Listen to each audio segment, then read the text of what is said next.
Hi, I am Patrick, and this is Brian Fiore, Eric Little, and Daniel Zayas. The DMZ. The DMZ. We are at Dice Tower. At what time? Is it? It's like 2 in the morning? Yes, 3. Is it 3? You're lying to me. Is it, dare I say, the witching hour? Oh, no, I think it's like 3:33. It's a good one.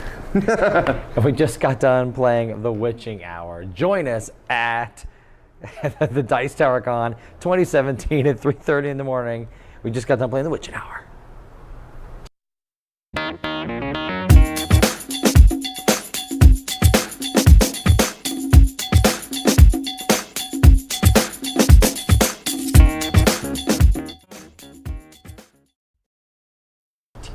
Brian, Yes.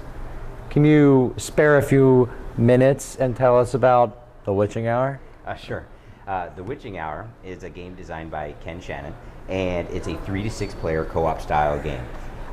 It's basically all the players are assuming the role of a member of a coven in which they are battling the forces of darkness over the course of a few different hours. So basically the game end condition is you basically just have to survive the onslaught of the demons that are going to be summoned that you have to battle. And if you can survive it, then you win. If not, if any of the players are corrupted in the process by taking 15 corruption points at the end of their turn, you die. And if you lose all of your spell cards, basically the demons can eat those away, then you also die. So basically, in the Witching Hour, you get a variable player card, which is going to give you a special type of power, and you're also going to then begin your hand with it's kind of like got a deck builder for your spells that you're going to be casting, and each of those cards can be cast two different types of ways. There's white magic, and then there's black magic. The black magic is kind of like your attack power, and it's going to be able to be used. It's more powerful for combating the demons that are directly in front of you. You can't use those to combat your buddy's demons. However, the white magic it's a lot rarer. It's also really good and strong because it not only heals you, but you also are going to be able to use that to put into a pool, which you can then use to attack demons not in front of you, but in front of your opponents. Now, one of the caveats... It's co-ops, not really opponents. Oh yeah. Your peeps. Your buddies' opponents. Your witch peeps. Yeah. Your witches. Your coven.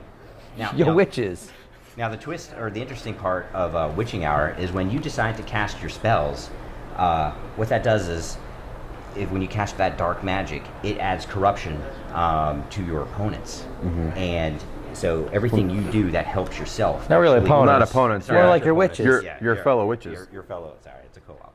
But yes, it hurts your buddies. Okay. But not only does it add corruption to your buddies, it also opens up the gates, which makes demons easier. Makes it easier for the demons to be allocated for them to fight. So you really got to be careful in opening up too many gates and adding too much corruption to your buddies. Otherwise, you could end up killing them when you're trying to save your own skin. So there's a nice dynamic of I want to destroy everything in front of me without harming people next to me. And then each round too, so you begin you're buying spells to add to your deck builder of spells, and then and then the demons come out, and then they're allocated according to whose gates have been opened, and then simultaneously everyone is going to decide what type of spells they're going to cast. Are they going to cast the black magic, or are they going to cast the white magic? And you have to do that without the table talk, okay? And once all the spells are revealed, now you get to decide how are we going to best allocate all this damage and work together in order to destroy the demons. With that, Patrick, what would you say is your favorite thing about the Witching Hour? I would say that the thing I like the most about the Witching Hour is this incredible relationship you have with the other players, and I've never really felt that in a co-op before. Normally in a co-op, I like to do the best I can to try to be successful in my own little world. Like, I'm not actually concerned so much about what you're doing. But for me, this particular game makes you vastly concerned about helping out other people. It's just an incredible feeling during the course of the game. And Eric, what's the thing that you think you like the most? I'd say outside of the super obvious awesome artwork on the box, the thing that I really dug about it is I'm not usually a co-op kind of guy, and this one was a co-op that didn't really feel like a co-op. You've got so much going on in your own, and like Patrick was talking about, everybody's got their own jobs. You kind of got to rely on everybody else to be able to take care of themselves. You put a lot of faith in the other players and being able to do things, because whenever you take care of your own problems, you're usually just kind of like shucking off your problems to somebody else anyway. So you got a lot to deal with on your own plate, and you inherently have to have trust in the other players too. So it was cool. That's cool. I would definitely piggyback on that, and that's my favorite thing. I'm not a big fan of co-ops at all, but this one I really enjoyed because you do feel like you've got the demons, and everyone's got their own demons, right in front of you, which you have to take care of. But in doing so, you're adding that corruption, and you're opening those gates. You're making it harder for the next guy in order to deal with. But also, a lot of co-ops in general have like the alpha player issue and stuff like that, and I don't think you had that in this at all, because you've got that simultaneous phase where there's no table talk, and everyone has to decide, well, how am I going to cast these spells this turn? Am I going to use that powerful black magic, which causes the corruption and opens the gates for my neighbor, or am I going to use the white magic, which is going to be able to heal me and that kind of stuff? And you can't talk about that except once you play your cards down, then you can kind of all work together and do that. So I don't think there's really a chance for that alpha player to come in, or if they do, it's only in that second phase. So that's kind of mitigated by this game. That's kind of my favorite thing about the co-op. Big D, Hey, what's your favorite thing? Hey. I would definitely want to make sure that we clarify. I know we've been saying the witching hour because it's kind of like the shorthand of the title here, but I want to make sure that everyone knows that it's approaching dawn, the witching hour, just as the full name of it. By WizKids. By WizKids. Yeah, Approaching Dawn, the Witching Hour by WizKids. By WizKids.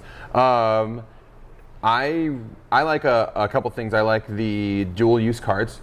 That's a very not necessarily a new thing, obviously, but it's definitely the crux of why you are hurting other players versus helping yourself, and not necessarily helping yourself, but like helping the group as a whole heal, and also helping yourself do more powerful spells, right? So like this dual use card mechanism, as well as when you use the dual use cards for the light magic, it will create these cubes which are then not used to help yourself. And kind of speaking to what you were talking about, where there was it feels like a co-op, right? It feels like you're invested in what people are doing, more so than other co-ops, right? Where you're in your own world, right? It feels like the fact that you need to maintain everyone else's health and not your own, and you're letting everyone else maintain your health, makes that a true co-op, I think, in ways that I've never really seen. Right, like, yeah. In any other co-op. The It's really dynamics are way heavier, I think. I'm normally not concerned at all when I play a game with you how you're doing. Right. But I Yeah. was so worried about you. Right. Not in a bad way. I was worried about you in a good way. But the only thing I think that I really could find that I could dislike at all, and we talked a lot about it, and normally we do our best to try to find something, but the way the game's laid out, it's got some put out time. It takes some setup time for it. I think. I feel like all of us agreed that dividing all the cards up in each individual section and each individual character's abilities and cards and that kind of thing took a little bit of time. So although I don't think it's a super heavy game though. It's got a little bit of setup time, and it's got some really other great qualities to it. It's got a lot of story work built in. Oh, gosh. That you go through. And those little familiar great. characters are awesome. Like those little familiars, like you got special abilities with your cats that help you out. It's really Exactly. Yeah. There's some really cool stuff in it. But does anybody else have anything to say about the amazing? I have a problem. It took really long to get to market, because we've been talking about this for like 2 years now, that Yeah. this project has been Or trying. longer. Yeah, 2 years or longer. I think it was Right, but the development time is obviously a lot longer than that. But like pitching it to publishers and things like that for it's been in development for a long time. Well, Ken Shannon's a great upcoming game designer. He is. And WizKids shown a lot of interest in him, so they really did. They landed this one. They got lucky because this is Approaching Dawn, the Witching Hour, and it's available at Cool Stuff and Amazon and anywhere else you want to pick her up. She's all over the place because of a great job of distribution. So everyone take a look at Approaching Dawn, The Witching Hour. Thank you very much for watching. Bye, WizKids. Bye, WizKids. Bye, everyone, thank you very much for watching Just Got Played. What, what, what?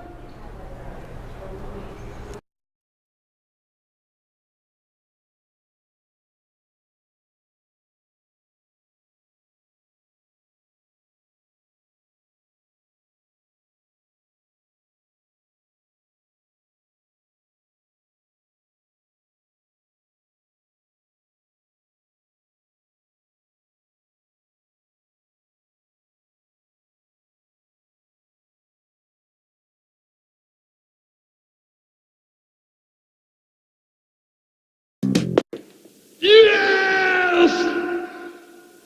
I like it.